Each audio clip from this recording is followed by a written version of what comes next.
I'm Judith Thornton, and this is my house, 5-bedroom house, so quite big, built around 1900, so not very good insulation naturally, but I've done some work on it since. Until a couple of years ago, we didn't have central heating. We were on electric storage heaters, and obviously that's pretty rubbish, both from an environmental perspective and from just a comfort perspective. I didn't really want to have a gas boiler, so I was looking at wood appliances, and I've ended up with this one, which is a wood pellet boiler. It's not like having a wood stove and having to light it and that kind of stuff. It's all completely automated. And then this heats the room, because a certain amount of heat comes out into the room, but it also does works through a standard central heating system, does the radiators, and it does all our hot water in the winter as well. Okay, so this is a fairly normal central heating timer, and we've got several different zones, so you can choose which bits of the house you want to have warm and what time you want the water to get hot. Most of this lot is normally boxed off into a cupboard, so you can't see it, but I haven't quite got around to doing that bit yet.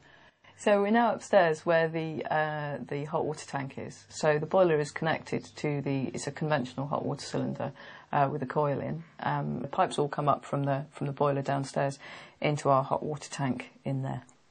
Okay, so this is where I store my pellets, and if this was winter, then this area would be kind of full. So I get them a ton at a time on a pallet, and then just stack them all up in here. Last winter we used a ton. I mean, if you wanted to be really, really cosy, you'd probably use more. You'd probably use a couple of tons. But obviously it depends on how big your house is and how warm you want to be. You know, if you're happy just to put on a jumper if it's a bit chilly, then you use less pellets, obviously.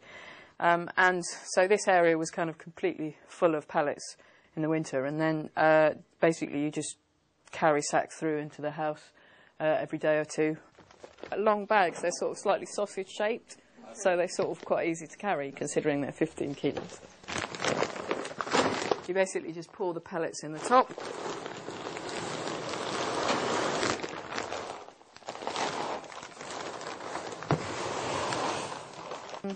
Yeah, so the ash, this is the combustion chamber where it all happens, and basically the pellets go down the little chute into the bottom of the combustion chamber, which is in there, and then it's automatically drops the ash into this little ash box underneath. So it's amazing how little ash you get. I mean, you get, empty that every few months, really.